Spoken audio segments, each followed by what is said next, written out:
അതിനെന്ത് റിപ്ലൈ ആകാത്തെ? മനസ്സിലായി ഇന്നലത്തെ ക്ലാസ്സും അതിന്റെ ഇക്വേഷൻസും കാര്യം മനസ്സിലായി ഇന്നലത്തെ ക്ലാസ്സിന്റെ കാര്യങ്ങളൊക്കെ? നമ്മൾ നിർത്തിയത് ബ്രിക്ക് വർക്കിലാണ് നിർത്തിയത് അല്ലേ? ബ്രിക്ക് വർക്കിൽ നമ്മൾ നിർത്തി. അപ്പൊ അതിന്റെ ഇക്വേഷൻസ് എല്ലാം ഓർത്ത് വെക്കാം. അപ്പൊ ഞാൻ ചെയ്യാൻ കഴിയുന്ന വെച്ചാൽ നമുക്കിനി ഇതുപോലുള്ള കാര്യങ്ങൾ RCC ഉണ്ട്, ബ്രിക്ക് വർക്ക് ഉണ്ട്, അങ്ങനത്തെ പല കാര്യങ്ങളും വരുന്നുണ്ട്. ഇനി അതിനകത്ത് നോട്ട്സിനകത്ത് ഇൻക്ലൂഡ് ചെയ്യാത്തതിന്റെ ഫോർമുലാസ് മാത്രം ഞാനൊരു വേണമെങ്കിൽ ഞാൻ അഡീഷണൽ ആയിട്ട് എഴുതി. ഫോർമുല എന്ന് പറഞ്ഞാൽ മനസ്സിലായില്ലേ? സിമെന്റിന്റെ ക്വാളിറ്റി കണ്ടുപിടിക്കുന്നതിന്റെ ഇക്വേഷൻ. ആ ഇക്വേഷൻ ഇത് ബ്രിക്ക് വർക്കിന് ഇങ്ങനെയാണ്. അപ്പൊ ഇക്വേഷൻസ് മാത്രം വേറെ സെപ്പറേറ്റ് ആയിട്ട് എഴുതി ഞാനൊന്ന് കാണിച്ചു തരാം. അത് എനിക്ക് ഒരു വർഷം ടൈം ഉണ്ടാവില്ല. നമുക്ക് ഒരു വർഷത്തോടുകൂടി ഈ മൊഡ്യൂൾ തീർത്തിട്ട് നെക്സ്റ്റ് മൊഡ്യൂളിൽ നമ്മൾ തേർഡ് മൊഡ്യൂളിൽ നമ്മൾ രണ്ടു കാര്യങ്ങൾ, അതായത് റോഡിന്റെ എസ്റ്റിമേഷൻ, പിന്നെ എസ്റ്റിമേഷൻ, അങ്ങനത്തെ രണ്ട് ക്വസ്റ്റ്യൻസ് നമ്മൾ മാറ്റി വെച്ചിട്ടുണ്ട്. നമുക്ക് ഡിസ്കസ് ചെയ്യാനുള്ളതുകൊണ്ട് ബ്രിക്ക് വർക്കിന്റെ കാര്യമാണ് പറയുന്നത്.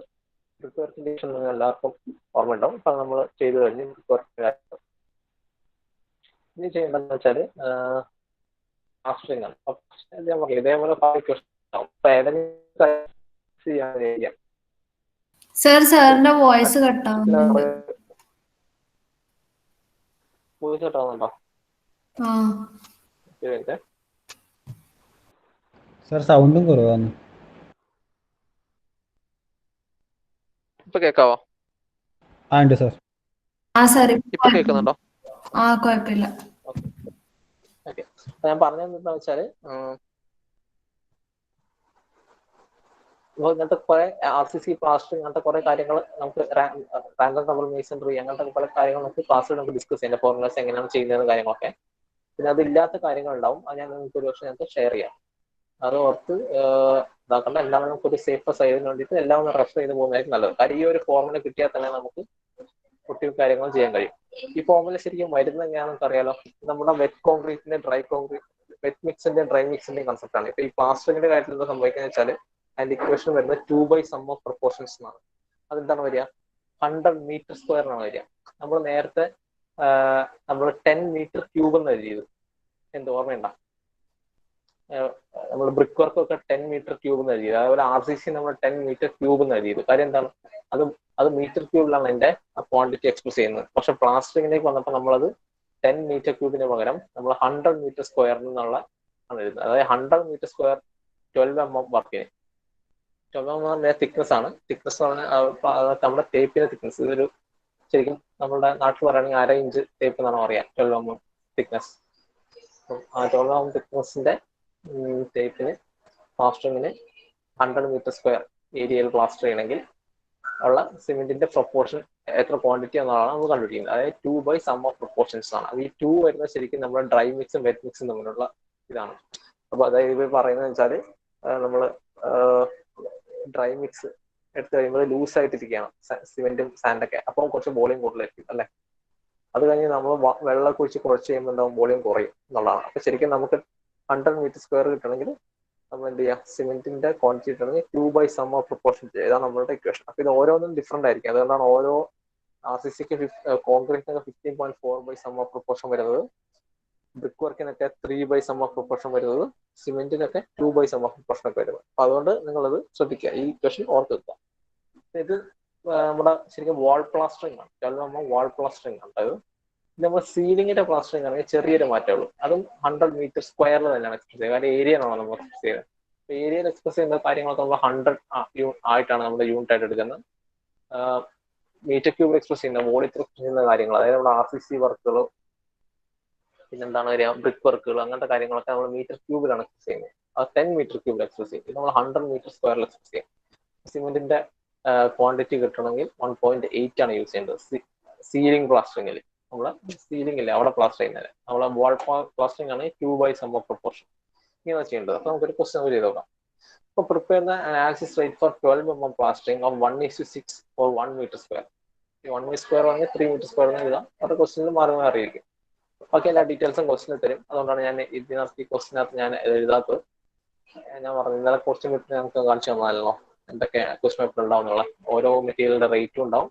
അതുപോലെ എത്ര ലേബർ എത്ര വേണം, കൺവെയൻസ് ചാർജ് ഉണ്ടെങ്കിൽ അത്, പിന്നെ ഹയറിംഗ് ചാർജ്, എന്തെങ്കിലും മെഷീൻ നമ്മൾ ഹയർ ചെയ്യണമെങ്കിൽ അതിനുള്ള ചാർജ്, അതിന്റെ റേറ്റ് എല്ലാം ക്വസ്റ്റിന് തരും. അതുകൊണ്ടാണ് അത് ഞാൻ പ്രത്യേകം എഴുതാത്തത്. അപ്പൊ ഈ ക്വസ്റ്റിന് തരുമെന്നുള്ള അസംഷനാണ് നമ്മൾ മുന്നോട്ട് പോകുന്നത്. നമ്മളെങ്ങനെയാ ഇങ്ങനത്തെ ഒരു പ്ലാസ്റ്ററിംഗിന്റെ ക്വസ്റ്റ്യൻ എങ്ങനെ നമ്മൾ സ്റ്റാർട്ട് ചെയ്യുന്ന നോക്കി. വായോട് എഴുതുന്നത് let quantity of plastering work be 100 metre square. നമ്മൾ ബ്രിക്ക് വർക്ക് കാര്യങ്ങൾ എന്താ എഴുതിക്കൊണ്ടിരുന്നത്? ബ്രിക്ക് വർക്ക് കാര്യങ്ങൾ എന്താ എഴുതിക്കൊണ്ടിരുന്നത്? സാന്ദ്ര ഉണ്ടോ?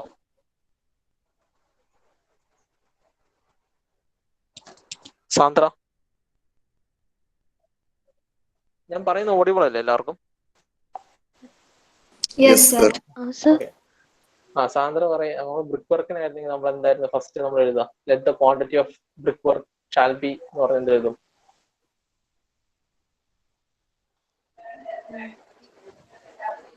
10 മീറ്റർ ക്യൂബ് എഴുതും. അതുപോലെ തന്നെ RCC ആണെങ്കിൽ അതേപോലെ തന്നെ. പക്ഷെ നമ്മൾ പ്ലാസ്റ്ററിംഗ് ആയതുകൊണ്ട് 100 മീറ്റർ സ്ക്വയർ എഴുതും. അപ്പൊ ഇതാണ് നമ്മുടെ സ്റ്റാൻഡേർഡ് മെത്തേഡ്. അതായത് ഏരിയ എവിടെയൊക്കെ വരുന്നുണ്ടോ നമ്മളത് 100 മീറ്റർ സ്ക്വയറിലാണ് എടുക്കുക. വോളിയം എവിടെയെങ്കിലും വരുന്നുണ്ടോ നമ്മൾ 10 മീറ്റർ ക്യൂബിലേക്കുള്ള കാൽക്കുലേറ്റ് ആയിട്ട് പിന്നീട് നമുക്ക് എത്ര ആണ് നമ്മളുടെ ആവശ്യമുള്ളത് അതിനനുസരിച്ച് മാറ്റും. നമുക്ക് ഇവിടെ പ്ലാസ്റ്ററിംഗ് ആണ്. അപ്പൊ നമ്മൾ let quantity of plastering be 100 metre square എന്ന് എഴുതും. എന്നിട്ട് എന്താ ചെയ്യുക? Quantity of cement required for 100 metre square of 12 mm plastic. അതായത് എത്ര mm ആണെന്ന് പറയണം. ഒരു പക്ഷേ നിങ്ങൾക്ക് ഇപ്പം 25 mm അല്ലെങ്കിൽ 24 mm, അതായത് 1 ഇഞ്ചിന്റെ പ്ലാസ്റ്ററിംഗ് ഒക്കെ ആണെങ്കിൽ അതിനനുസരിച്ച് മാറും. പിന്നെ നമ്മൾ ബേസിക്കലി നമ്മൾ 12 mm പ്ലാസ്റ്ററിംഗ് ആണ് നമ്മൾ എല്ലാ സ്ഥലത്തും യൂസ് ചെയ്യുന്നത്. അതുകൊണ്ടാണ് ഇത് പറയുന്നത്. അപ്പം 12 mm plastering equal to 2 by sum of proportions, അതായത് 1:6 ആണ് പ്രൊപ്പോർഷൻ.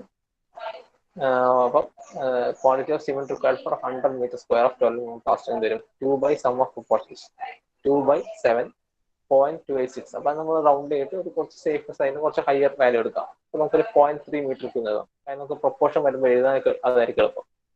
0.286 എന്ന് വരികയാണെങ്കിൽ അത് 0.3 മീറ്റർ ക്യൂബ് ആണ്. അതായത് 0.3 മീറ്റർ ക്യൂബ് സിമെന്റ് എന്തിനു വേണം? 100 മീറ്റർ സ്ക്വയർ പ്ലാസ്റ്റർ ചെയ്യാൻ വേണ്ടിയിട്ട് നമുക്ക് 0.3 മീറ്റർ ക്യൂബ് സിമെന്റ് വേണം എന്നുള്ളതാണ് നമുക്ക് കിട്ടിയിരിക്കുന്നത്. ഇനി അതേപോലെ നമ്മൾ സാൻഡിന്റെ ക്വാണ്ടിറ്റി കണ്ടുപിടിക്കാം. സാൻഡിന്റെ ക്വാണ്ടിറ്റി കണ്ടുപിടിക്കണമെങ്കിൽ എന്താ ചെയ്യുക? സിമെന്റ് 1:6 ആണ് പ്രൊപ്പോർഷൻ. അപ്പം ഇത് 1 സിമെന്റും 6 പാർട്ട്, 1 പാർട്ട് സിമെന്റും 6 പാർട്ട് സാൻഡും ആണ്. അപ്പം ഈ തന്നിരിക്കുന്ന സിമെന്റിന്റെ ക്വാണ്ടിറ്റീനെ 6 കൊണ്ട് മൾട്ടിപ്ലൈ ചെയ്യാം.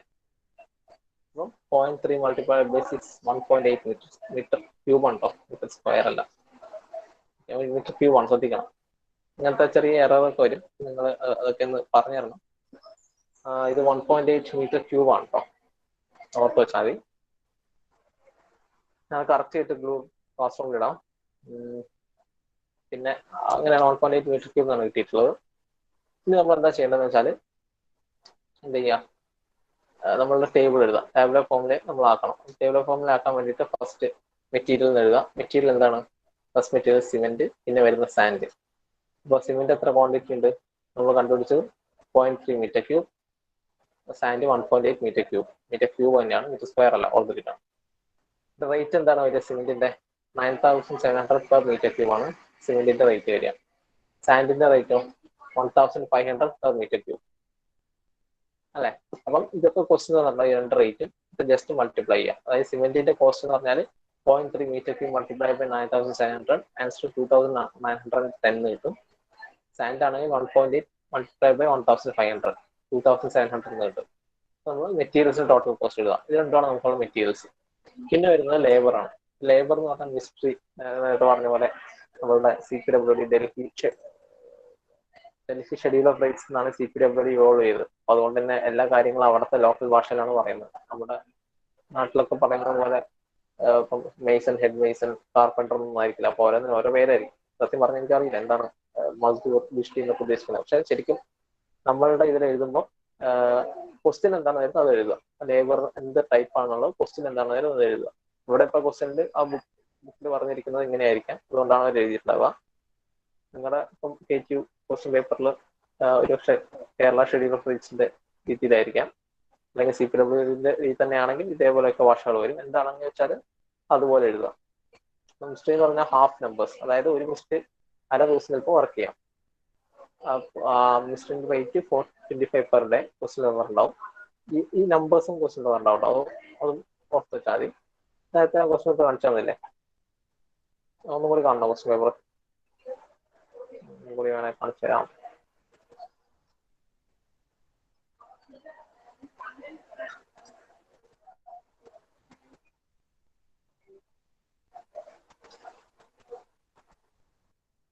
ഡിസംബർ 2009 ക്വസ്റ്റ്യൻ പേപ്പറാണ്. അതില്ലേ ഇവിടെ ലേബർ ഒക്കെ പറഞ്ഞില്ലേ, മേസൺ 0.24, അതായത് നമ്പേഴ്സ് എന്താണ് വരിക 0.24, വെൽഡർ 2.75 നമ്പർ, ബിഷ്ടി 0.9.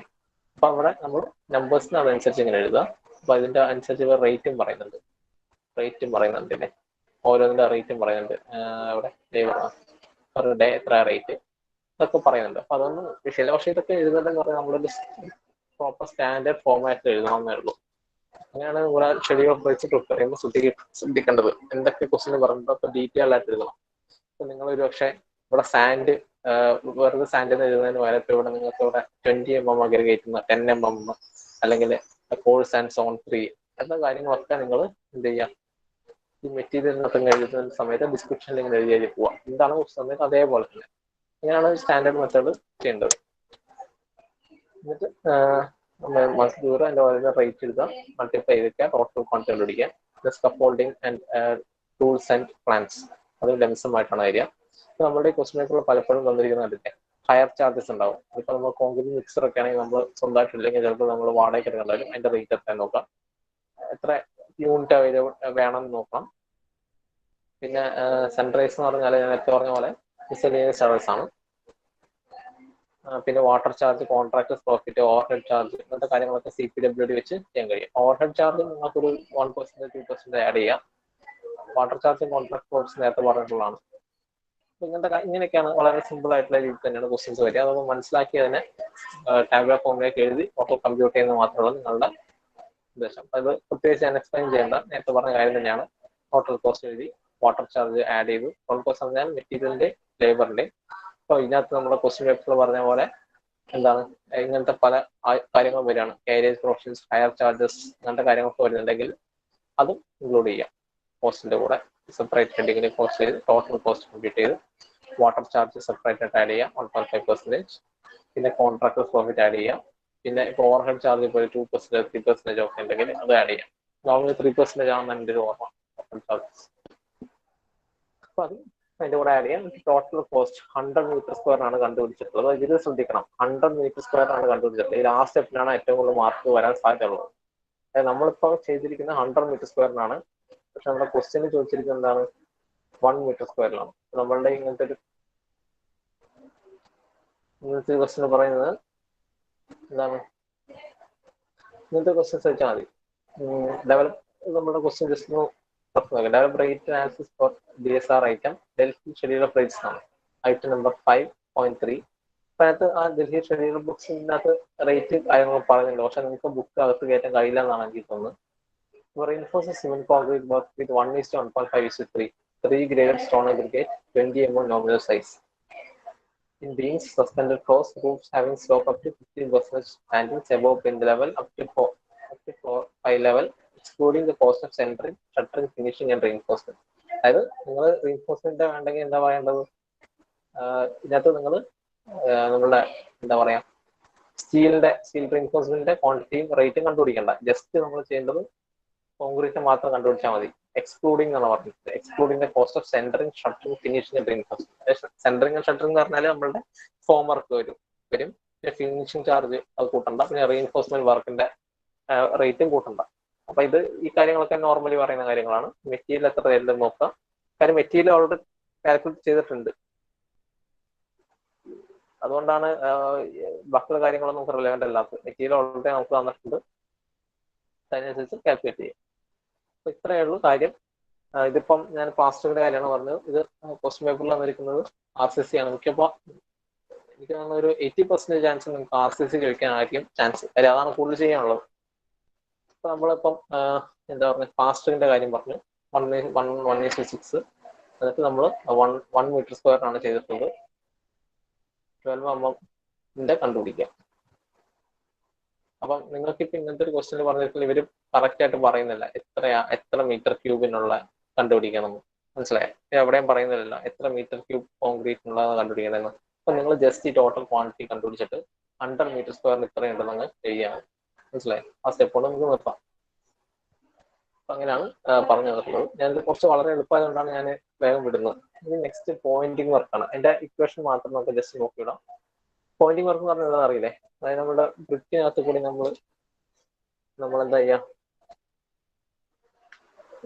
നമ്മൾ ബ്രിക്ക് ജോയിന്റുകൾ തമ്മിൽ ബ്രിക്ക് വർക്കിനകത്ത് ജോയിന്റുകൾ നമ്മൾ പോയിന്റ് ചെയ്ത് വിടും. കേസ് ഉണ്ടാവില്ല, അതായത് ഒരു ഫിനിഷിങ്ങിന് വേണ്ടിയിട്ട് പോയിന്റ് ചെയ്ത് വിടും, കത്തിയെടുത്ത് ഇങ്ങനെ തേച്ച് പോയിന്റ് ചെയ്ത് വിടും. അപ്പൊ അതാണ് പോയിന്റിംഗ് വർക്ക് എന്ന് പറയുന്നത്. അതും മീറ്റർ സ്ക്വയറിൽ തന്നെയാണ് എക്സ്പ്രസ് ചെയ്യുന്നത്. അപ്പൊ അതുകൊണ്ട് തന്നെ 100 മീറ്റർ സ്ക്വയറിലേക്കുള്ള ക്വാണ്ടിറ്റി നമ്മൾ കാൽക്കുലേറ്റ് ചെയ്യാൻ പോകുന്നത്. അതിന്റെ ഇക്വേഷൻ യൂസ് ചെയ്യുന്നത് 0.6 സം ഓഫ് പ്രൊപ്പോർഷൻസ്. അപ്പം ബാക്കി ഒന്നും ചെയ്യാനൊന്നുമില്ല, നമ്മൾ ജസ്റ്റ് നമ്മൾ ചെയ്താൽ മതി. ഇങ്ങനത്തെ ഒരു ക്വസ്റ്റ്യൻ തന്നിട്ടുണ്ട് 1:2 പ്രൊപ്പോർഷനിലാണെങ്കിൽ എന്ത് ചെയ്യാം, ഫസ്റ്റ് പോലെ 100 മീറ്റർ സ്ക്വയർ പോയിന്റിംഗ് വർക്കിന് വേണ്ട, ഫോർ 100 മീറ്റർ സ്ക്വയർ, അത് ഓർത്തിരിക്കണം. 100 മീറ്റർ സ്ക്വയറിനാണ് നമ്മൾ ചെയ്യുന്നത്. 100 മീറ്റർ സ്ക്വയർ പോയിന്റിംഗ് വർക്കിന് പോയിന്റ്, അതായത് 100 മീറ്റർ സ്ക്വയർ 100 മീറ്റർ സ്ക്വയർ ഏരിയയിൽ നിങ്ങൾക്ക് ബ്രിക്ക് വർക്ക് ഉണ്ട് എങ്കിൽ അതിനകത്ത് 0.2 മീറ്റർ ക്യൂബ് എഴുതണം. അതായത് ഇപ്പൊ നിങ്ങൾ ആലോചിച്ച് നോക്കി, നിങ്ങൾ റൂമിന്റെ വാള് ഇതുപോലെ ബ്രിക്ക് വർക്കാണ്, അത് നിങ്ങൾക്ക് പോയിന്റ് ചെയ്യാൻ പറഞ്ഞു. അപ്പം റൂമിന്റെ ലെങ്ത് എന്ന് പറഞ്ഞാൽ 5 മീറ്റർ ആണ്, ഹൈറ്റ് 4 മീറ്റർ ആണെങ്കിൽ എന്ത് വരും, ഏരിയ 20 മീറ്റർ സ്ക്വയർ വരും. അപ്പം എന്ത് ചെയ്യുക, നമ്മൾ 100 മീറ്റർ സ്ക്വയറിന് കണ്ടുപിടിച്ചു. അപ്പൊ നമ്മൾ 20 മീറ്റർ സ്ക്വയറിലേക്ക് അത് കുറയ്ക്കണമെങ്കിൽ നമ്മൾ എന്താണ് നമുക്ക് കിട്ടിയ ടോട്ടൽ കോസ്റ്റ്, അതായത് നമ്മൾ ഡിവൈഡ് 5 ചെയ്താൽ നമുക്ക് 20 മീറ്റർ സ്ക്വയർ കിട്ടും. അങ്ങനെയാണ് ചെയ്യേണ്ടത്. അപ്പൊ ഈ മീറ്റർ സ്ക്വയർ ഏരിയ എന്താണെന്ന് മനസ്സിലായില്ലേ? അത് ഏത് ഏരിയയിലാണോ നമ്മൾ പോയിന്റ് വർക്ക് ചെയ്യുന്നത് അതാണ് ഇതിന്റെ അർത്ഥം. ആർക്കെങ്കിലും കൺഫ്യൂഷൻ ഉണ്ടോ അങ്ങനത്തെ കാര്യം? ഏരിയ എന്താണെന്ന് മനസ്സിലാകാത്തതുണ്ടോ ആർക്കെങ്കിലും?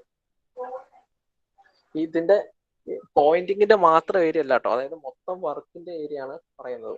ഇപ്പൊ ഞാൻ പറഞ്ഞ പോലെ ഒരു റൂമിന്റെ വോള് നമുക്ക് പോയിന്റ് ചെയ്യണം, വോളിലുള്ള ബ്രിക്ക് വർക്ക് നമുക്ക് പോയിന്റ് ചെയ്യണമെങ്കിൽ എന്താ ചെയ്യുക, ആ റൂമിന്റെ ഡയമെൻഷൻ 5 മീറ്റർ ലെങ്ത്തും ഹൈറ്റ് 4 മീറ്റർ. അപ്പൊ ആ വാളിന്റെ ഏരിയ കിട്ടും, അത് എത്ര കിട്ടും, 20 മീറ്റർ സ്ക്വയർ കിട്ടും. അപ്പൊ ആ 20 മീറ്റർ സ്ക്വയർ ആണ് നമ്മുടെ ഏരിയ. നമ്മൾ 100 മീറ്റർ സ്ക്വയർ ഉള്ള ഒരു സ്ഥലത്തേക്കാണ് കണ്ടുപിടിക്കുന്നത്. അപ്പൊ അതിനെ ഡിവൈഡ് ബൈ 5 ചെയ്യുമ്പോൾ നമുക്ക് 20 മീറ്റർ സ്ക്വയറിനുള്ള കോസ്റ്റ് കിട്ടും. അങ്ങനെയാണ് ചെയ്യുന്നത്. ഞാൻ പ്രത്യേകിച്ച് പറയുന്നില്ല. സിമെന്റ്, സാൻഡ്, മെറ്റീരിയൽസ് മാറ്റങ്ങളൊന്നുമില്ല. ലേബർ എന്തൊക്കെയാണെന്നുള്ള കാര്യം ഡീറ്റെയിൽ ആയിട്ട് എഴുതുക, ടോട്ടൽ കോസ്റ്റ് കണ്ടുപിടിക്കുക, എന്തെങ്കിലും കൺവെൻസ് ചാർജ് ഒക്കെ പറഞ്ഞിട്ടുണ്ടെങ്കിൽ അത് ഇൻക്ലൂഡ് ചെയ്യുക, എന്തൊക്കെ ക്വസ്റ്റിന് പറഞ്ഞിട്ട് ആ ചാർജസ് ഒക്കെ ഇൻക്ലൂഡ് ചെയ്യുക. എന്നിട്ട് കോൺട്രാക്ടേഴ്സ് പ്രോഫിറ്റ് 10% ആണ്.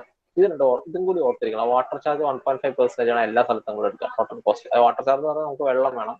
അപ്പൊ വെള്ളം നമുക്ക് ആ സോഴ്സിൽ ഇല്ലെങ്കിൽ നമ്മൾ പുറത്തുനിന്ന് കൊണ്ടുവരണം. വെള്ളം ഏതെങ്കിലും ഇതേപോലെ സപ്ലൈ ചെയ്തതിൻ്റെ അടുത്ത് കൊണ്ടുവരണം. അപ്പൊ അവർക്ക് ക്യാഷ് കൊടുക്കണം. അതാണ് വാട്ടർ ചാർജ് എന്ന് പറയുന്നത്. അതേപോലെ കോൺട്രാക്ടേഴ്സ് പ്രോഫിറ്റ് നമ്മൾ 10% ആണ് സാധാരണഗതിയിൽ കോൺട്രാക്ടേഴ്സ് പ്രോഫിറ്റ് വെക്കുക. പക്ഷെ പലപ്പോഴും പറഞ്ഞ പോലെ വർക്കൊക്കെ നടക്കുന്നത്, വർക്ക് എന്താ പറയുക, ടെൻഡറിങ്ങിന് എടുക്കുന്നത് 5-6% ഒക്കെ ആയിരിക്കും നിൽക്കുക. സിവിൽ വർക്കുകളൊക്കെ ടെൻഡറിങ്ങിന് എടുക്കുക. കാര്യം എന്താണ്, ഏറ്റവും കുറഞ്ഞ ആരാണ് കൂട്ട് ചെയ്യുന്നത് അവർക്ക് കൊടുക്കണം ചെയ്യുക. അപ്പൊ നമ്മൾ ഈ 10% കൂടെ ആഡ് ചെയ്യും. അപ്പൊ ഇതാണ് മാക്സിമം നമ്മൾ കൊടുക്കാൻ പോകുന്ന തുക എന്ന്. നമ്മളിപ്പോൾ ഗവൺമെന്റ് വർക്ക് ആണെങ്കിൽ ഗവൺമെന്റ് ഇങ്ങനെ പറയും. അപ്പൊ എന്ത് ചെയ്യും, വേറൊരാൾ വന്നിട്ട് പറയും ഞാൻ ഇതിനേക്കാൾ കുറഞ്ഞ തുകയ്ക്ക് എടുക്കാം. അങ്ങനെ ടെൻഡർ വിളിച്ചെടുക്കാൻ കഴിയില്ല. അപ്പൊ അതുകൊണ്ട് തന്നെ മാക്സിമം പ്രോഫിറ്റ് ആണ്, കോൺട്രാക്ടേഴ്സ് പ്രോഫിറ്റ് ആണ് 10%. അപ്പൊ അതിനകത്ത് പ്രോഫിറ്റ് കുറച്ച് കൊടുക്കുന്നവർക്ക് ആ കോൺട്രാക്ട് കിട്ടും. അപ്പൊ അതിനനുസരിച്ച് അവരതിനകത്ത് അഴിമതി കാണിക്കുന്നതാണ്, വേറെ കുഴപ്പമൊന്നുമില്ല. അപ്പം അതാണ് നമ്മുടെ കോൺട്രാക്ടേഴ്സ് പ്രോഫിറ്റ് ഉള്ളത്. ഇത് സിമ്പിൾ കാര്യമില്ല, ഞാൻ എക്സ്പ്ലെയിൻ ചെയ്യണ്ടല്ലോ അല്ലെ? ഞാൻ എക്സ്പ്ലെയിൻ ചെയ്യണോ? ആർക്കും എക്സ്പ്ലെയിൻ ചെയ്യണമായിട്ട് തോന്നുന്നുണ്ടോ? ഞാനിത് എക്സ്പ്ലെയിൻ ചെയ്യണമെന്ന് ആർക്കും തോന്നുന്നുണ്ടോ? വേണ്ട സർ, ഇത് മതി, മനസ്സിലാകുന്നുണ്ട്. ഇനിയുള്ളത് സിമെന്റ് കോൺക്രീറ്റ് ഫ്ലോർ ആണ്. അതിന്റെ ഇക്വേഷൻ ഇതേപോലെ തന്നെയാണ്. അതിന്റെ നമ്മളെങ്ങനെ കണ്ടുപിടിക്കുക, അതിനകത്ത് ക്വസ്റ്റ്യൻ ഒന്നുമില്ല, നമ്മൾ മനസ്സിലാക്കാം. അത് 2.5 സെന്റിമീറ്റർ തിക്ക് ആണ് കേട്ടോ സിമെന്റ് കോൺക്രീറ്റ് ഫ്ലോർ. അപ്പൊ നമ്മളുടെ ടെക്സ്റ്റ് ബുക്കിനകത്ത് വേറെ തിക്നെസ്സിലൊക്കെ ഉള്ള സിമെന്റ് കോൺക്രീറ്റ് ഫ്ലോർ ഉണ്ട്. പക്ഷെ മിക്കതും വരുന്നത് 2.5 സെന്റിമീറ്റർ തിക്കിൽ തന്നെയാണ്. മിക്കവാറും ക്വസ്റ്റ്യൻ അതുപോലെ തന്നെ ചോദിക്കാൻ ചാൻസ് ഉള്ളൂ. അഥവാ കുറച്ച് സേഫ് ആണെന്ന് തോന്നുകയാണെങ്കിൽ അത് ആ ടെക്സ്റ്റിനകത്ത് ഞാൻ അതിന്റെ മൊഡ്യൂൾ ഒരു വർഷം വേണമെങ്കിൽ ഞാൻ ഷെയർ ചെയ്യാം. നിങ്ങളുടെ ടെക്സ്റ്റ് ഇല്ലെങ്കിൽ ഞാൻ ഷെയർ ചെയ്യാം, ഗൂഗിൾ ക്ലാസ് റൂമിലേക്ക് ഇടാം. അത് നോക്കുക. കുറച്ചുകൂടി സേഫ് ആയിട്ട് നമുക്ക് എക്സാമിന് അപ്രോച്ച് ചെയ്യണമെന്നുണ്ടെങ്കിൽ സാധാരണ 2.5 സെന്റിമീറ്റർ ആണ് ഇപ്പൊ നോക്കിയ സിമെന്റ് കോൺക്രീറ്റ് ഫ്ലോറും. സിമെന്റ് കോൺക്രീറ്റ് ഫ്ലോർ എന്ന് പറഞ്ഞാൽ അറിയാം, നമ്മൾ ടൈൽ ഇടുന്നതിന് വരെ നമ്മൾ പരിക്കിനിടില്ലേ, അതിനാണ് സിമെന്റ് കോൺക്രീറ്റ് ഫ്ലോർ എന്ന് പറയുന്നത്. അതും ഏരിയ തന്നെയാണ് പറയുന്നത്, 100 മീറ്റർ സ്ക്വയർ ആണ് അതുകൊണ്ട് എടുക്കേണ്ടത്. പിന്നെ അതിന്റെ ക്വാണ്ടിറ്റി ഓഫ് സിമെന്റ് പ്രിപ്പയർഡ് ഇങ്ങനെ എടുക്കാം. 100 മീറ്റർ സ്ക്വയറിനുള്ള 2.5 സെന്റിമീറ്റർ തിക്ക് ആയിട്ടുള്ള സിമെന്റ് കോൺക്രീറ്റ് ഫ്ലോറിന്റെ ക്വാണ്ടിറ്റി ഓഫ് സിമെന്റ് എടുക്കുന്നത് 4/sum ഓഫ് പ്രൊപ്പോർഷൻസ് എന്ന് പറഞ്ഞാൽ. ഇനി നമ്മൾ പറയുന്നത് ചില കേസുകൾ ഉണ്ടല്ലോ, നിങ്ങൾ പല പ്രാക്ടിക്കൽ കേസും സംഭവിക്കുന്ന വെച്ചാൽ നമ്മൾ നേരത്തെ കണ്ടുപിടിച്ചില്ലേ, മീറ്റർ ക്യൂബിലായിരുന്നു എല്ലാം നമ്മൾ സിമെന്റ് ഒക്കെ നമ്മൾ എക്സ്പ്രസ് ചെയ്യുന്നത്. അപ്പൊ ലാസ്റ്റ് ഒക്കെ നമ്മൾ ചിലപ്പോൾ എന്ത് ചെയ്യുക, ക്വാണ്ടിറ്റി നമ്മൾ മീറ്റർ ക്യൂബിൽ എഴുതാണ്ട് ഇത് നിങ്ങളുടെ ഈ മൊഡ്യൂളിൽ മാത്രമല്ല തേർഡ് മൊഡ്യൂളിലും കൂടി ഉപകരിക്കാം. അപ്പൊ മീറ്റർ ക്യൂബിൽ നമ്മൾ എക്സ്പ്രസ് ചെയ്യും ഇത്ര മീറ്റർ ക്യൂബ് സിമെന്റ് വേണമെന്നൊക്കെ. അങ്ങനെയാണ് നമ്മൾ ക്വാണ്ടിറ്റി കണ്ടുപിടിച്ചുകൊണ്ടിരുന്നത്. അപ്പൊ ചില അവസരങ്ങൾ അവർ ചോദിക്കും എത്ര ബാഗ് വേണമെന്ന്. അതാണ് പ്രാക്ടിക്കൽ കേസസ് പലപ്പോൾ സംഭവിക്കുക. കാര്യം ലോക്കൽ വർക്കേഴ്സിന് അറിയില്ല എത്ര മീറ്റർ ക്യൂബ് സിമെന്റ് എന്താണെന്നൊന്നും. അപ്പം എന്താ ചെയ്യുന്നത്, നമ്മൾ ബാഗിൽ എക്സ്പ്രസ് ചെയ്യണം. അപ്പൊ ശരിക്കും സംഭവിക്കുക വെച്ചാൽ നമ്മൾ പലപ്പോഴും ചിന്തിക്കും സിമെന്റിന്റെ സ്പെസിഫിക് ഗ്രാവിറ്റി 3.12 ആണ്. അപ്പം അതിനനുസരിച്ചാണ് അതിന്റെ എന്താ വരിക, ഡെൻസിറ്റി വരിക ഒക്കെ നമ്മൾ വിചാരിക്കും. പക്ഷെ ശരിക്കും നമ്മളുടെ സിമെന്റ് പൊട്ടിച്ചു കഴിഞ്ഞാൽ പിന്നെ അത് ലൂസായി പോകും. എപ്പോൾ നമ്മൾ സിമെന്റ് അങ്ങ് പൊട്ടിച്ചു കഴിഞ്ഞാൽ പിന്നെ അത് ലൂസായി പോയി. ഇപ്പൊ ലൂസ് സിമെന്റിന്റെ വോളിയം വല്ലാതെ അങ്ങ് കൂടും, അതിനനുസരിച്ച് ഡെൻസിറ്റിയും കുറയും. അപ്പൊ അങ്ങനത്തെ ഉള്ള ഒരു സംഭവമാണ് എന്ത് ചെയ്യാം, standard density of cement in loose condition. അതായത് നമ്മൾ ജസ്റ്റ് നമ്മൾ വർക്കിന് വേണ്ടി നമ്മൾ ബാഗ് പൊട്ടിച്ചു കഴിഞ്ഞാൽ പിന്നെ അതിന്റെ ഡെൻസിറ്റി അങ്ങനെ പോയി എന്ത് സംഭവിക്കും, അതിന്റെ വോളിയം മാറി, അത് ടൈറ്റ് ആവില്ല. പിന്നെ അത് ടൈറ്റ് ആയിട്ടാണ് പാക്ക് ചെയ്തത്. ജസ്റ്റ് നമ്മൾ ഒരു മിക്സ് ചെയ്യാൻ പറ്റും ഇടുമ്പോൾ എന്ത് ചെയ്തു, അതിന്റെ വോളിയം അങ്ങ് മാറിയില്ലേ. അപ്പൊ എന്ത് സംഭവിക്കും, അതിന്റെ ഡെൻസിറ്റി അനുസരിച്ച് കുറയും. അപ്പൊ എന്താണ് അതിന്റെ സ്റ്റാൻഡേർഡ് ഡെൻസിറ്റി അങ്ങനെ സാധനത്തിന്റെ, അങ്ങനെ സിമെന്റിന്റെ സ്റ്റാൻഡേർഡ് ഡെൻസിറ്റി എന്ന് പറഞ്ഞാൽ 1440 കിലോഗ്രാം പെർ മീറ്റർ ക്യൂബ് ആണ് നമ്മൾ നമ്മൾ എടുക്കുക. അത് നമ്മൾ പ്രാക്ടിക്കൽ കേസിൽ എടുക്കുന്നത് ഇത് തന്നെയാണ്. അപ്പൊ ഇത് വെച്ചിട്ടാണ് നമ്മൾ എത്ര ബാഗ് സിമെന്റ് എന്ന് കണ്ടുപിടിക്കുക. ഫോർ എക്സാമ്പിൾ ഒരു ബാഗ് സിമെന്റ് എന്ന് പറഞ്ഞാൽ 50 കിലോ ആയിരിക്കും. അതെല്ലാം അങ്ങനെ തന്നെയാണ്, 50 കിലോ ആണ് ഒരു ബാഗ് സിമെന്റ് എന്ന് പറയുന്നത്. 50 കിലോ സിമെന്റിന്റെ വോളിയം എന്ന് പറയുന്നത് 0.0347 മീറ്റർ ക്യൂബ് ആണ്. അത് ലൂസ് കണ്ടീഷനിൽ കേട്ടോ. ടൈറ്റ് കണ്ടീഷനിൽ വേറെ ആയിരിക്കും. ലൂസ് കണ്ടീഷനിൽ ഉള്ള വോളിയം നമ്മൾ കാൽക്കുലേഷൻസ് ഒക്കെ എടുക്കുന്നത് 0.0347 എന്നാണ്. ഇത് ഓർത്ത് വെക്കുക. അപ്പൊ നിങ്ങളോട് ചോദിക്കും, ഇപ്പോൾ 1 മീറ്റർ ക്യൂബ് ആണ് നിങ്ങൾക്ക് സിമെന്റ് കിട്ടിയിട്ടുണ്ടെങ്കിൽ, ലൂസ് കണ്ടീഷനിലുള്ള സിമെന്റിന്റെ വോളിയം 1 മീറ്റർ ക്യൂബ് ആണെങ്കിൽ അത് എത്ര ബാഗ് സിമെന്റ് വേണ്ടി വരും എന്ന് ഒരു ലക്ഷം ക്വസ്റ്റ്യൻ ചോദിക്കുമ്പോൾ നിങ്ങൾ ഡയറക്റ്റ് നിങ്ങൾക്ക് കണ്ടുപിടിക്കാൻ കഴിയും. മനസ്സിലായോ? അത് ഒരു ബാഗ് സിമെന്റ് 50 kg എത്ര വരും, 0.0347 മീറ്റർ ക്യൂബ് എന്ന് പറഞ്ഞിട്ട് വരും. അപ്പൊ അതിന് വേണ്ടിയിട്ട് മാത്രം ഇത് ഇൻക്ലൂഡ് ചെയ്താണ് കേട്ടോ, വേറെ പറയാം. അപ്പൊ നിങ്ങൾക്ക് ചില ഒരു പക്ഷേ തേർഡ് മൊഡ്യൂളിൽ എന്തെങ്കിലും ക്വസ്റ്റ്യൻ ഒക്കെ വന്നാൽ എനിക്ക് ഇത് വെച്ച് യൂസ് ചെയ്യാം. സെക്കൻഡ് മൊഡ്യൂളിൽ ഒരു പക്ഷേ അവർ ചോദിക്കും എത്ര ബാഗ് സിമെന്റ് യൂസ് ചെയ്യണം എന്നൊക്കെ. അപ്പൊ പിന്നെ നെക്സ്റ്റ് നമ്മൾ പറയുന്നത് റാൻഡം റബിൾ മീസൻറി ആണ്. അപ്പൊ നമ്മൾ നേരത്തെ ഇതിനകത്ത് ക്വസ്റ്റ്യൻ ഒന്നും ഇല്ല, സിവിൽ കോൺക്രീറ്റ് ഫ്ലോർ ഞാൻ പറഞ്ഞ ടെക്സ്റ്റിനകത്ത് ക്വസ്റ്റ്യൻസ് അവൈലബിൾ ആണ്. ഞാൻ അത് നിങ്ങൾക്ക് ഷെയർ ചെയ്യാം. അപ്പൊ വായിച്ചാൽ മതി, ജസ്റ്റ് ഇക്വേഷൻ മാത്രം ഓർത്തിരുന്നാൽ മതി. ഓക്കെ, ചെയ്യാം. അപ്പൊ ഇനി നെക്സ്റ്റ് ഉള്ളത് റാൻഡം റബിൾ മീസൻറി. മീസൻറി എന്താ സംഭവിക്കുക എന്ന് വെച്ചാൽ എല്ലാം മീറ്റർ ക്യൂബിൽ തന്നെയാണ് പറയുക. നമ്മൾ ബ്രിക്ക് വർക്ക് പറഞ്ഞ പോലെ തന്നെ മീസൻറി എക്സ്പ്രസ് ചെയ്യുന്ന ഏതിലാണ്, മീറ്റർ ക്യൂബ് തന്നെയാണ്. അപ്പൊ അതെന്താ സംഭവിക്കാം, നമ്മൾ ഇതിനകത്ത് കാൽക്കുലേഷൻസ് എടുക്കുന്നത് 10 മീറ്റർ ക്യൂബ് സ്റ്റാൻഡേർഡ് വെച്ചിട്ടാണ് നമ്മൾ കാൽക്കുലേഷൻസ് നമ്മൾ എടുക്കുക. അപ്പോൾ 10 മീറ്റർ ക്യൂബ് വെച്ചിട്ട് നമ്മൾ കാൽക്കുലേഷൻസ് നമ്മൾ എടുക്കും. എന്നിട്ട് എത്ര സിമെന്റ് 10 മീറ്റർ ക്യൂബ് എത്ര സിമെന്റ് വേണമെന്ന് കണ്ടുപിടിക്കും. എന്നിട്ട് നമ്മുടെ ആക്ച്വൽ കേസിൽ എത്ര മീറ്റർ ക്യൂബ് വർക്ക് ഉണ്ടെന്ന് കണ്ടുപിടിക്കും. 10 മീറ്റർ ക്യൂബ് ഉണ്ട്, പക്ഷെ ആക്ച്വലി ശരിക്കും കേസ് 2 മീറ്റർ ക്യൂബ് വർക്ക് ഉള്ളെങ്കിൽ അതിനനുസരിച്ച് റേറ്റ് നമ്മൾ ഡിവൈഡ് ചെയ്യും, 10 മീറ്റർ ക്യൂബ് ഡിവൈഡ് ചെയ്യും. അപ്പൊ നിങ്ങൾ ഈ സിമെന്റ് ഇൻ മോർട്ടർ എങ്ങനെ കണ്ടുപിടിക്കുക വെച്ചാൽ, ഇത് സിമെന്റ് ഇൻ മോർട്ടർ ആണ് മനസ്സിലാക്കുക. ഈ ബ്രിക്ക് വർക്കിൽ റാൻഡം റബിൾ മീസൻറി, പോയിന്റിംഗ് വർക്ക് അതിനകത്തൊക്കെ കണ്ടുപിടിക്കുന്നത് സിമെന്റ് ഇൻ മോർട്ടർ ആണ്. അപ്പൊ ശരിക്കും സംഭവിക്കുന്നത് എന്താ വെച്ചാല്, നമ്മളൊരു റാൻഡം റബിൾ മീസൻറി ചെയ്താൽ അതിനകത്തുള്ള ഏകദേശം 49% അതിനകത്ത് എന്ത് വരും എന്നാ പറയുന്നത്, മോർട്ടർ വരും എന്നാ പറയുന്നത്. നമ്മൾ റാൻഡം റബിൾ എന്ന് പറഞ്ഞാൽ നമുക്ക് അറിയാമല്ലേ, നിങ്ങൾ സാധാ റബിൾ മീസൻറി അല്ല. അതായത് ജസ്റ്റ് ചെറിയ കല്ലുകളൊക്കെ കുത്തിക്കയറ്റി വെച്ചിട്ട് പരസ്പരം ചെയ്യുന്നതാണ്. അപ്പൊ ചെറിയ കല്ല് വെക്കുന്നവർ എന്ത് സംഭവിക്കുന്നത് വെച്ചാൽ അതിനകത്ത് കൂടുതൽ മോർട്ടാർ വേണ്ടി വരും. അപ്പം നിങ്ങൾ റാൻഡം റബിൾ എന്താണെന്ന് നിങ്ങൾ മനസ്സിലാക്കണം. അതായത് വലിയ കല്ല് വെച്ച് ചെയ്യുന്ന മീസൻറി വർക്ക് അല്ല, കരിങ്കല്ല് വെച്ച് വലിയ കരിങ്കല്ലുകൾ യൂസ് ചെയ്യുന്ന മീസൻറി വർക്കുകളല്ല റാൻഡം റബിൾ എന്ന് പറയുന്നത്. ചെറിയ കല്ലുകൾ എടുത്തിട്ട് നമ്മൾ ചെയ്യും, അതാണ് റാൻഡം. ആ കണ്ണിൽ കാണുന്ന കല്ലുകളൊക്കെ എടുത്ത് നമ്മൾ മീസൻറി പണിയും. അപ്പൊ അതിനകത്ത് ഓട്ടോമാറ്റിക്കായിട്ട് എന്ത് സംഭവിക്കുക വെച്ചാൽ നമുക്ക് കൂടുതൽ ക്വാണ്ടിറ്റി മോർട്ടാർ വേണ്ടി വരും. അതുകൊണ്ടാണ് ഈ 49% വരുന്നത്. അപ്പൊ അത് വെച്ച് നമ്മൾ കണ്ടുപിടിക്കുന്ന സിമെന്റ്, ആ മോർട്ടാറിൽ സിമെന്റ് എത്ര ഉണ്ടാവും. അപ്പൊ അതിന്റെ ഇക്വേഷൻ പറഞ്ഞാൽ 4.9 divide by sum of proportions ആണ്.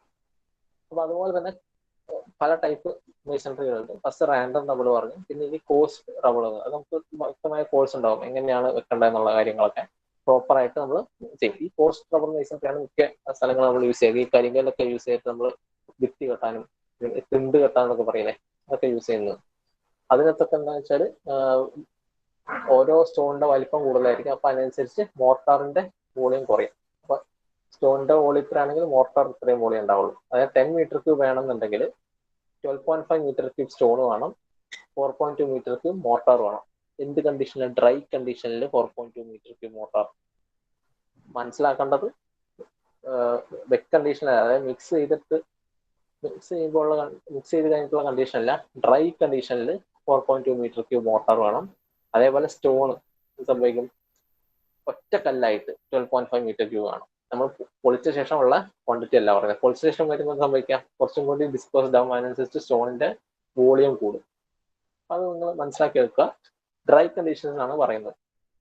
10 മീറ്റർ ക്യൂബ് നമുക്ക് കോസ്റ്റ് റബിൾ മേസൺട്രി പണിയാണെങ്കിൽ 4.2 മീറ്റർ ക്യൂബ് ഡ്രൈ മോർട്ടാർ വേണം. അതിന്റെ കൂടെ അൺബ്രോക്കൺ ആയിട്ടുള്ള 12.5 മീറ്റർ ക്യൂബ്, അതായത് ഒറ്റ പാറയായിട്ടുള്ള 12.5 മീറ്റർ ക്യൂബ് സ്റ്റോണും വേണം. നമ്മൾ തല്ലിപ്പൊളിച്ച് കളയുമ്പോഴാണ് മാറ്റങ്ങൾ വരിക. അപ്പൊ ഇനി അതിനകത്ത് എങ്ങനെയാണ് പിടിക്കുക? കോസ്റ്റ് റബർ ആണെങ്കിൽ equation 4.2 by sum of proportions. അപ്പൊ ഇതിനകത്ത് ഓട്ടോമാറ്റിക് ആയിട്ട് എന്ത് സംഭവിക്കും? മോർട്ടാറിന്റെ വോളിയം കുറയുന്നുണ്ട്.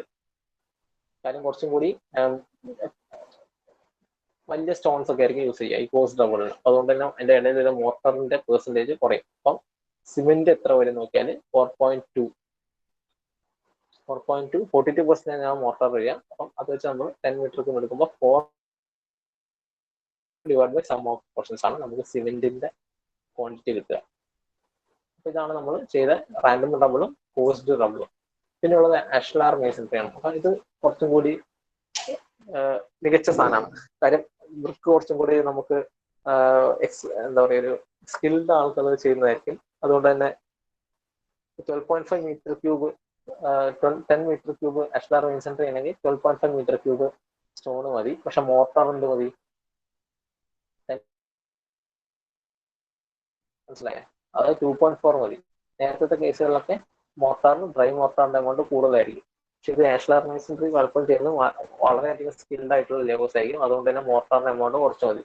അപ്പൊ നമ്മൾ എന്ത് ചെയ്യും? 1% എടുക്കുകയാണെങ്കിൽ 2.4 divide by sum of proportions നോക്കാം. അപ്പൊ നിങ്ങൾ ചിന്തിക്കേണ്ട എത്രയേ ഉള്ളൂ. മേസൺട്രി ചോദിക്കുകയാണെങ്കിൽ, റബിൾ മേസൺട്രി ചോദിക്കുകയാണെങ്കിൽ നിങ്ങൾ ചെയ്യേണ്ടത് റാൻഡം റബിൾ ആണോ, കോസ്റ്റ് റബിൾ ആണോ, അഷ്ലാർ മേസൺട്രി ആണോ എന്ന് ക്വസ്റ്റ്യനിൽ നോക്കാം. എന്നിട്ട് അതിനനുസരിച്ച് ക്വാണ്ടിറ്റി ഓഫ് സിമെന്റ് ഓരോന്നിനും ഓരോ ഇക്വേഷൻ ആയിരിക്കും. ഇക്വേഷൻസ് ഒക്കെ ഓർത്ത് വെക്കുക. എന്നിട്ട് ഇക്വേഷൻ വെച്ച് നമ്മൾ കണ്ടുപിടിക്കും.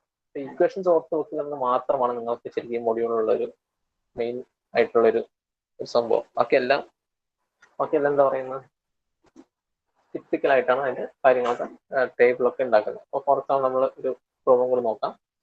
Prepare the rate analysis for the random double masonry superstructure using 1:6 Siemens and mortar. So 1:6 ആണ് നമ്മൾ Siemens and mortar. രണ്ടാമത് വേറൊരു കാര്യം പറഞ്ഞിരിക്കുന്നത് റാൻഡം റബിൾ മേസൺട്രി ആണ്. അപ്പൊ റാൻഡം റബിൾ മേസൺട്രി ഇൻഡിക്കേഷൻ എന്താണ്? Quantity of cement in 10 metre cube വർക്കിന്റെ 4.9 divide by sum of proportions. നമ്മൾ അതങ്ങ് എഴുതാം. നമ്മൾ ക്വാണ്ടിറ്റി 10 മീറ്റർ ക്യൂബ്. കാര്യം എന്താണ്? 100 മീറ്റർ സ്ക്വയർ എന്ന് എഴുതാൻ എന്താണ്? ഇത് മീറ്റർ ക്യൂബിലാണ് എഴുതുന്നത്. മീറ്റർ ക്യൂബിൽ എക്സ്പ്രസ് ചെയ്യുന്ന കാര്യങ്ങളൊക്കെ നമ്മൾ സ്റ്റാൻഡേർഡ് ആയിട്ട് 10 മീറ്റർ ക്യൂബിന്റെ ആണ് നമ്മൾ കണ്ടുപിടിക്കുക. മനസ്സിലായോ? നേരത്തെ പ്ലാസ്റ്ററിംഗോ പോലെയൊന്നും അല്ല. പ്ലാസ്റ്ററിംഗോ പോയിന്റിംഗോ ഒക്കെ ആണെങ്കിൽ നമ്മൾ എക്സ്പ്രസ് ചെയ്യുന്നത് 100 മീറ്റർ സ്ക്വയർ ഒരുമിച്ച് കണ്ടുപിടിക്കും. എന്നിട്ട് നമ്മൾ അതിനനുസരിച്ച് മാറ്റാണ് ചെയ്യുക. ഈ വോളിയം ഉള്ള സ്ഥലത്ത് നമ്മൾ എന്ത് ചെയ്യും? 10 മീറ്റർ ക്യൂബ് എടുക്കും. എന്നിട്ട് നമ്മൾ എത്ര മീറ്റർ ക്യൂബ് ആണ് വേണ്ടതെന്നുള്ളതിനനുസരിച്ച് മാറ്റും. അപ്പോൾ 10 മീറ്റർ ക്യൂബിൽ എത്ര ക്വാണ്ടിറ്റി സിമെന്റ് വേണം? 4.9 divide by sum of proportions. 1:6 ആണ് cement mortar. 4.9 divide by 1 + 6 0.7 metre cube ആണ് സിമെന്റ് വേണ്ടത്. അതിനനുസരിച്ച് സാൻഡ് എന്ന് പറഞ്ഞാൽ 0.7 മൾട്ടിപ്ലൈഡ് ബൈ 6 4.2 മീറ്റർ ക്യൂബ്. അപ്പോൾ 0.7 metre cube cement 4.2 metre cube സാൻഡും ആണ് വേണ്ടത്. അപ്പം നമ്മൾ മേസൺട്രി എഴുതുമ്പോൾ ഇതിനകത്ത് ചെറിയൊരു മാറ്റം കൂടി വരും. നമ്മൾ ബ്രിക്ക് എഴുതിയ പോലെ തന്നെ വേണം എഴുതാൻ. നമ്മൾ മെറ്റീരിയൽസിനോട് ബ്രിക്ക് എഴുതിയില്ലായിരുന്നു ബ്രിക്ക് മേസൺട്രി ചെയ്തപ്പോൾ. അപ്പൊ നമ്മൾ സ്റ്റോൺ മേസൺട്രി ചെയ്യുമ്പോൾ, റബിൾ മേസൺട്രി ചെയ്യുമ്പോൾ നമ്മൾ മെറ്റീരിയലിലൂടെ സ്റ്റോൺ എഴുതണം, സിമെന്റ് എഴുതണം, സാൻഡ് എഴുതണം. സ്റ്റോൺ എത്രയാ വരിക? 10 മീറ്റർ ക്യൂബിന് നമ്മൾ നേരത്തെ പറഞ്ഞല്ലോ, സ്റ്റോൺ പറഞ്ഞത് 12.5 മീറ്റർ ക്യൂബ് ആണ് വരിക. എല്ലായിടത്തും ഓർത്തിരിക്കുക, ഏത് മേസൺട്രി ആണെങ്കിലും 12.5 മീറ്റർ ക്യൂബ് ആയിരിക്കും സ്റ്റോണിന്റെ ക്വാണ്ടിറ്റി വരിക. അപ്പം quantity of stone in 10 metre cube of random rubber masonry എന്ന് പറയുന്നത് 12.5 മീറ്റർ ക്യൂബ് ആണ് വരിക. സിമെന്റ് എന്ന് പറഞ്ഞാൽ 0.7 മീറ്റർ ക്യൂബ് വരും. അത് നമ്മൾ കാൽക്കുലേറ്റ് ചെയ്തു. സാൻഡ് എന്ന് പറഞ്ഞാൽ 4.2 മീറ്റർ ക്യൂബ് വരും. അപ്പം ഓരോരോ റേറ്റും പറയാം. അപ്പൊ ഈ ഒറ്റ സ്റ്റോൺ എന്ന് പറഞ്ഞാൽ ഇവർ പറയുന്നത് ഒരുമിച്ച് കഷ്ണമാക്കിയിട്ട് വരുന്നതിന്റെ ക്വാണ്ടിറ്റി അല്ല കേട്ടോ, ഒരുമിച്ചുള്ള ക്വാണ്ടിറ്റിയാണ് പറയുന്നത്. അതുപോലെ സിമെന്റ് എന്ന് പറഞ്ഞാൽ ഡ്രൈ കണ്ടീഷനുകളാണ്, സാൻഡും ഡ്രൈ കണ്ടീഷനുകളാണ് പറയുന്നത്. അതൊന്ന് ശ്രദ്ധിക്കണം. അപ്പൊ സ്റ്റോൺ എന്ന് പറഞ്ഞതിന്റെ റേറ്റ് 2500 ആണ് മീറ്റർ ക്യൂബിന്റെ റേറ്റ്. നിങ്ങൾ ക്വസ്റ്റൻ ഒബ്വിയസ് ചെയ്തവർ തരും.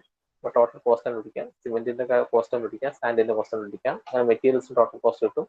പിന്നുള്ളത് ലേബർ നമ്മൾ നേരത്തെ പറഞ്ഞ കാര്യങ്ങളാണ്. ഇപ്പൊ ലംസം എന്താന്നുള്ള കാര്യത്തിന് മാത്രമേ നോക്കിയാൽ മതി. എന്താണ് ലംസം സ്കാഫോൾഡിങ് ഒക്കെ തരുന്നുണ്ടെങ്കിൽ ലംസമായിട്ട് എടുക്കുക. അതുപോലെ എന്ത് റേറ്റ് വരും, അതായത് ക്വാണ്ടിറ്റി അവർ തരില്ല, നമ്പേഴ്സ് എന്ന് പറഞ്ഞാൽ തരില്ല. അപ്പൊ ലംസം എന്ന് പറഞ്ഞാൽ എഴുതിയാൽ മതി. അതുപോലെ റൂൾസ് ആൻഡ് ട്രാൻസ്ഫർ എഴുതുക. ഈ ലംസം എന്ന് പറയുന്നത് ജസ്റ്റ് നമ്മൾ ഒരു നോട്ടം നോക്കി നമുക്ക് മനസ്സിലാക്കുന്ന ക്വാണ്ടിറ്റിയാണ് ലംസം എന്ന് പറയുന്നത്. നേരത്തെ ഞാൻ എക്സ്പ്ലെയിൻ ചെയ്ത് പറഞ്ഞിരുന്ന എക്സാമ്പിൾ പറഞ്ഞു, നമ്മളൊരു കോൺട്രാക്ടറെ സമീപിക്കുകയാണ്. അവർ നമ്മൾ ഓൾറെഡി നമ്മുടെ വീട് പണിയാണ്, പക്ഷെ അതിനകത്ത് നമ്മൾ മതിൽ ഇൻക്ലൂഡ് ചെയ്തിട്ടുണ്ടായിരുന്നില്ല. അപ്പൊ നമുക്ക് ലാസ്റ്റ് ആയപ്പോഴാണ് നമുക്ക് മതിലും കൂടി ഇൻക്ലൂഡ് ചെയ്യണം നമുക്ക് തോന്നുന്നത്. നമ്മൾ ചോദിക്കും എത്രയാണ് അതിന്റെ ഫെൻസിങ് ചെയ്യാൻ ഉള്ള കോസ്റ്റ് എന്ന് പറയുമ്പോൾ അവർ പറയും ഞങ്ങൾ എന്നാൽ ഇത്ര പൈസക്ക് ഞങ്ങൾ ചെയ്തു തരാം. കാര്യം എന്താ, അവർക്കറിയാം നമ്മൾ വേറെ ആളെ അതിൻ്റെ ഇടയിൽ അപ്രോച്ച് ചെയ്യാനാണ് പറയും. അപ്പൊ അങ്ങനത്തെ കാര്യങ്ങളൊക്കെയാണ് ലംസം കോൺട്രാക്ട് എന്ന് പറയുന്നത്. നമ്മൾ ജസ്റ്റ് ഒരു ക്വാണ്ടിറ്റി പറയും, അവർ ഓക്കെ എന്ന് പറയും. അതാണ് ലംസം കോൺട്രാക്ട്. അപ്പം ഇങ്ങനെ സ്കഫോൾഡിങ്ങും ടൂൾസ് ആൻഡ് പ്ലാൻസ് ഒക്കെ ലംസമായിട്ടാണ് എടുക്കുക. അങ്ങനെ നമ്മൾ ലേബറിന്റെ ടോട്ടൽ കോസ്റ്റ് കണ്ടുപിടിച്ചു, മെറ്റീരിയലിന്റെ ലേബറിന്റെയും കൂടി കോസ്റ്റ് നമ്മൾ ആഡ് ചെയ്തു. അതിന്റെ കൂടെ 10% കോൺട്രാക്ടർ പ്രോഫിറ്റ്, 1.5% വാട്ടർ ചാർജ്, എന്നിട്ട് എല്ലാത്തിൻ്റെയും കൂടെ നമ്മൾ 10 മീറ്റർ ക്യൂബിന് വേണ്ടി നമ്മൾ കണ്ടുപിടിച്ച റാൻഡം റബിൾ മേസൺട്രി 1:6 സിമെന്റ് മോർട്ടാറിൽ ഉള്ള random rubble masonry. Cement mortar പറഞ്ഞ് 1:6 എന്ന് മനസ്സിലായിട്ടുണ്ടാവുന്ന വിചാരിക്കും. നമ്മൾ ഈ മേസൺട്രിനെ പരസ്പരം ഓരോ സ്റ്റോണുകളെ പരസ്പരം ബന്ധിപ്പിക്കാൻ വേണ്ടി നമ്മൾ എന്താ അതിന് മലയാളത്തിൽ പറയാം,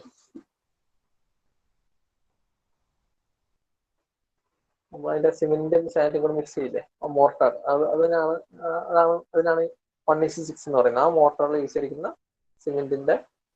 സിമെന്റിന്റെ സാൻഡിന്റെ പ്രൊപ്പോർഷൻസ് ആണ് 1:6. അപ്പൊ അത് എന്താണെങ്കിലും പറഞ്ഞിരിക്കണം. കാര്യം ഓരോ അത് നിങ്ങൾ എക്സാം കഴിയുമ്പോൾ തന്നെ പറഞ്ഞിരിക്കണം ഏത് സിമെന്റ് മോർട്ടാറാണ് യൂസ് ചെയ്യുന്നത് എന്നുള്ള കാര്യം ഓരോ സ്റ്റെപ്പിലും. അപ്പം total cost of 10 metre cube of random rubble masonry 1:6. ഇത് എവിടെയൊക്കെ ആവശ്യമുണ്ടോ അവിടേക്ക് പറയാം 1:6 സിമെന്റ് മോർട്ടാർ ആണെന്നുള്ള കാര്യം പറയാം. അല്ലെങ്കിൽ ഒരു ക്വസ്റ്റ്യൻ പറഞ്ഞിരിക്കുന്നത് അതേപോലെ ചെയ്യാം. 10 മീറ്റർ ക്യൂബിന് ഇത്ര കോസ്റ്റ് ആണ്. അപ്പോൾ 1 മീറ്റർ ക്യൂബിന് അത് ഡിവൈഡ് ബൈ 10. അത് 2 മീറ്റർ ക്യൂബ് ആണ് പറയുന്നതെങ്കിൽ 10 മീറ്റർ ക്യൂബിന്റെ കോസ്റ്റ് ഡിവൈഡ് ബൈ 5. 3 ആണെങ്കിൽ അതിനനുസരിച്ച് അങ്ങനെ ഓരോന്നും ഡിവൈഡ് ചെയ്ത് അങ്ങനെ കണ്ടുപിടിച്ച് പോവാം. അപ്പൊ അങ്ങനെയാണ് നമ്മൾ മേസൺട്രീന്റെ കാര്യങ്ങൾ ചെയ്യുന്നത്. അപ്പൊ ഇത് പറഞ്ഞ് ഞാൻ ഇന്നത്തെ ക്ലാസ് മാത്രമല്ല ഞാൻ അറ്റൻഡൻസ് എടുക്കാറുണ്ട്. ഇത് പറഞ്ഞ് ഞാൻ എന്ത് ചെയ്യാൻ പോകുന്നു,